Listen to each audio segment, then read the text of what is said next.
बोलो श्री कृष्ण भगवान की जय।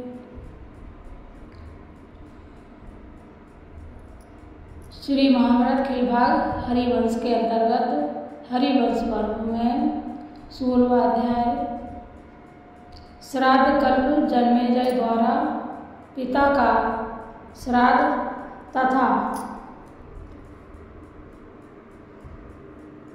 पितृस्वरूप निर्णय संबंधी प्रश्न। शांतनु का अपने श्राद्ध में स्वयं हाथ बढ़ाकर भीष्म से पिंड मांगना, इसके विषय में हम अभी श्रवण करेंगे। जन्मेजय ने पूछा, श्रेष्ठ अदिति नंदन भगवान सूर्य के पुत्र यम श्राद्ध देव क्यों कहलाते हैं और श्राद्ध की उत्तम विधि क्या है, इसे मैं सुनाना चाहता हूँ। पितरों की आदि सृष्टि कैसे हुई, ये पितर कौन है। हमने ब्राह्मणों के मुख से यह बात सुनी है कि जो पितर स्वर्ग में स्थित हैं वे देवताओं के भी देवता हैं। वेद के जानने वाले भी ऐसा ही कहते हैं, अतः मैं इस बात को भली भांति जानना चाहता हूँ। बोलो सभी पितृदेव की जय। उनके जो गढ़ कहे गए हैं उनका जो परम बल है और हमारा किया हुआ श्राद्ध जिस प्रकार उन्हें तृप्त करता है तथा जो पितर प्रसन्न होकर मनुष्य का कल्याण करते हैं उन सबको एवं उत्तम पितृ सर्व को मैं जानना चाहता हूँ। वैष्णव पायन जी बोले, बहुत अच्छा, मैं तुमसे पितरों के उत्तम सर्व का वर्णन करूँगा। हमारा किया हुआ श्राद्ध जिस प्रकार पितरों को तृप्त करता है तथा जो पितर श्राद्ध से संतुष्ट होकर हमें कल्याण के भागी बनाते हैं उनका परिचय दूंगा। पूर्व काल में भीष्म के पूछने पर मार्कंडेय जी ने उनसे इस विषय का वर्णन किया था। फिर महाभारत काल में शैया पर पड़े हुए भीष्म जी से धर्मराज युधिष्ठिर ने भी पहले ऐसे ही प्रश्न किया था। अब सबसे पहले किसने किया था? पूर्व काल में भीष्म के पूछने पर मार्कंडेय जी ने उनसे इस विषय का वर्णन किया था। फिर महाभारत काल में शैया पर पड़े हुए भीष्म जी से धर्मराज युधिष्ठिर ने भी पहले ऐसा ही प्रश्न किया था जैसा इस समय तुम मुझसे पूछ रहे हो। भीष्म जी ने युधिष्ठिर को जिस प्रकार उत्तर दिया था वैसा मैं तुम्हें क्रमशः बताऊंगा। पहले मार्कंडेय जी के पूछने पर सनत कुमार ने जो उपदेश दिया था वही युधिष्ठिर और भीष्म के संवाद में कहा गया है। युधिष्ठिर ने पूछा, धर्मज्ञ पुष्टि चाहने वाला पुरुष किस प्रकार पुष्टि पा सकता है और कैसा कर्म करने से मनुष्य को शोक नहीं करना पड़ेगा, इसे मैं सुनाना चाहता हूँ। इसे मैं सुनना चाहता हूँ। श्री भीष्म ने कहा, युधिष्ठिर, जो समस्त कामनाओं को पूर्ण करने वाले श्राद्धों द्वारा तत्पर होकर पितरों को तृप्त करता है वह पितरों की प्रीति में लीन रहने वाला श्राद्ध करता इस संसार में आनंद भागी होता है और मरने के बाद परलोक में सुख भोगता है। युधिष्ठिर, पितृ धर्म चाहने वाले को धर्म, संतान चाहने वाले को संतान और षष्ठी चाहने वाले को पुष्टि भी प्रदान करते हैं। युधिष्ठिर ने पूछा, किन्हीं के पितर स्वर्ग में रहते हैं और किन्हीं के नर्क में रहते हैं, क्योंकि यह बात प्रसिद्ध है कि प्राणियों को अपने कर्मों से उत्पन्न होने वाला फल अवश्य भोगना पड़ता है। फल चाहने वाले पुरुष सदा पितामह और प्राप्त प्रतामह को लक्ष्य करके श्राद्ध करते हैं। सर्वदा इन 3 पिंडों में ही दिए गए श्राद्ध पितरों को कैसे प्राप्त होते हैं और वे पितर जब स्वयं नरक में निवास करते हैं तब वे फल भी कैसे दे सकते हैं, अथवा वे पितर उनसे भिन्न हैं तो कौन हैं, उनसे क्या परिचय है, हम किन पितरों की पूजा करें। हमने सुना है कि स्वर्ग में रहने वाले देवता भी पितरों का पूजन करते हैं। महायुधे, इन बातों को मैं विस्तार पूर्वक सुनना चाहता हूँ। पितरों के निमित्त किया गया हुआ श्राद्ध किस प्रकार प्राणियों का उद्धार करता है इस कथा का आप वर्णन कीजिए, क्योंकि आपकी बुद्धि अथाह है। भीष्म जी ने कहा, शत्रुमर्दन, हम लोग जिनकी पूजा करते हैं, इस विषय को जैसा मैंने सुना है वह सब तुमसे कहूँगा। जो अन्य पितामह आदि से भिन्न पितर हैं, इन विषय में मेरे लोकवासी पिता ने भी गाथा गाई है। श्राद्ध के समय जब मैं अपने पिता को पिंड देने लगा, तब उनका हाथ भूमि को फाड़ कर निकल आया और वो उस हाथ में ही मुझसे पिंड मांगने लगे। उनका बाजूबंद आदि हाथ के आभूषणों से विभूषित और लाल लाल अंगुलियों वाला वह हाथ वैसा ही था जैसे मैंने पहले जीवित अवस्था में देखा था। उस समय मैंने विचार किया कि कल्पसूत्रों में तो मैंने ऐसी विधि कहीं नहीं देखी। यह विचार कर मैंने भी कुछ परवाह किए ही पिंड को कुशाओं पर ही रख दिया। निष्पाप भरतश्रेष्ठ उस समय मेरे द्वारा संतुष्ट किए गए पिता परम प्रसन्न हुए और मधुर वाणी में मुझसे कहने लगे, पुत्र, तू धर्मज्ञ और विद्वान है। तुझ सरीखा सुपुत्र होने से मुझे पुत्रवान होने का फल मिल गया तथा मैं इस लोक और परलोक दोनों में कृतार्थ हो गया। दृढ़तापूर्वक ब्रह्मचार्य व्रत का पालन करने वाले निष्पाप भीष्म धर्म में लोगों की आस्था दृढ़ करने के लिए ही मैंने यह तेरी परीक्षा ली।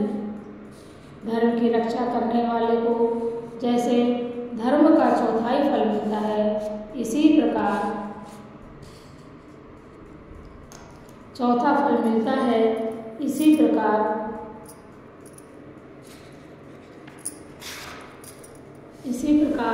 धर्म की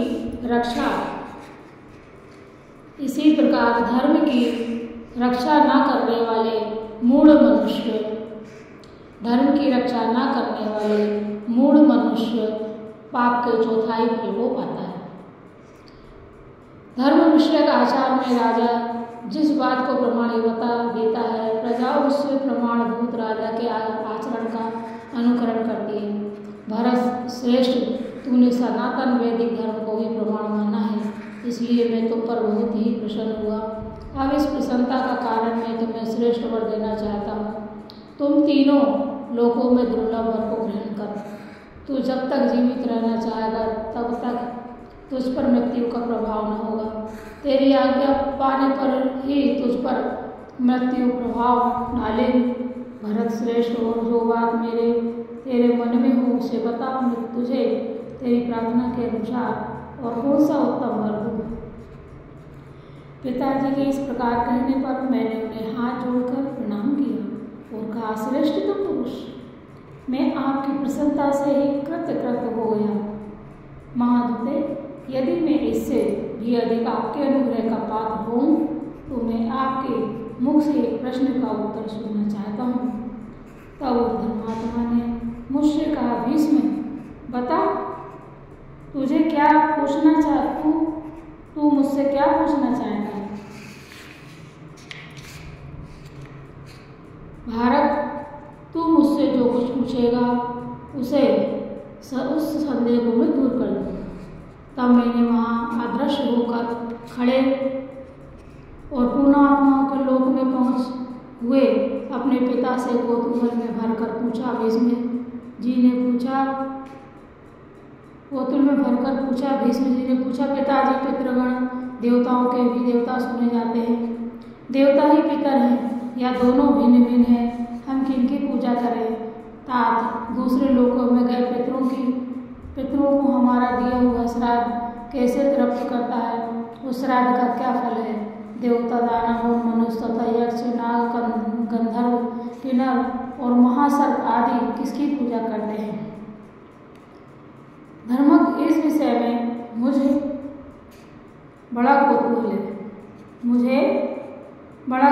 और संदेह है। अतः आप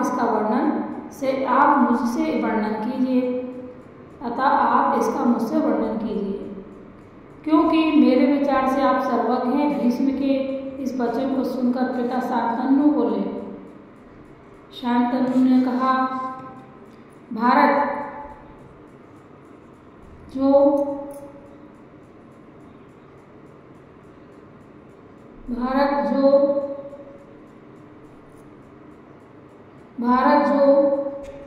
जो बात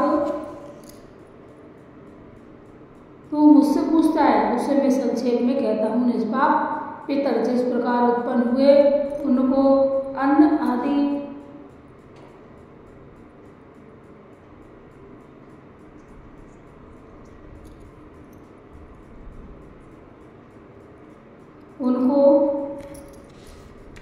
शांतनु ने कहा, भारत जो बात तू मुझसे सुनता है उसे मैं संक्षेप में कहता हूँ। निष्पाप पितर जिस प्रकार उत्पन्न हुए और उनको अन्न आदि देने से फल मिलता है। श्राद्ध पितरों के कारण को अर्थात जिनके ये कारण उनको तू सावधान होकर सुन। तात स्वर्ग में स्थित पितृ देवता आदि देव ब्रह्मा जी के पुत्र हैं। देवता असुर मनुष्य यक्ष नाग गंधर्व किन्नर महासर्प आदि उनकी ही पूजा करते हैं। वे श्राद्धों में तृप्त किए जाने पर देवता और गंधर्वों से जगत को तृप्त करते हैं। यह वेद अथवा ब्रह्मा जी का अनुशासन है। ब्रह्म भाग महाभाग तू आलस रहित होकर श्रेष्ठ श्राद्धों द्वारा उन पितरों का यजन कर, तब से सब कामनाओं का फल देने वाले पितर तेरा कल्याण करेंगे। भारत, यदि तू नाम गोत्र आदि का उच्चारण करके उनकी आराधना करेगा तो वे पितर हमें और हमारे स्वर्गीय पितरों को भी तृप्त करेंगे। और बाकी सब बातों को मार्कंडेय जी तुझसे कहेंगे। भारत, वे पितृ भक्त और आत्मज्ञान से परिपूर्ण हैं। आज ही मेरे ऊपर अनुग्रह करने के लिए इस श्राद्ध में आए। अतः यदि महाभाग्यवान मार्कंडेय जी से तू इन प्रश्नों को पूछ। इतना कहकर शांतनु जी अंतर्ध्यान हो गए।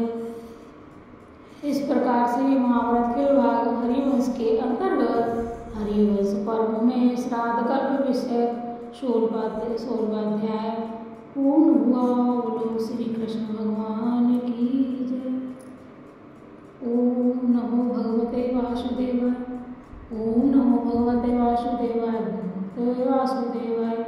ओम देव के सुत गोविंद वासुदेव जगतपते देहि में कन्या कृष्ण त्वामहि शरणं गतः।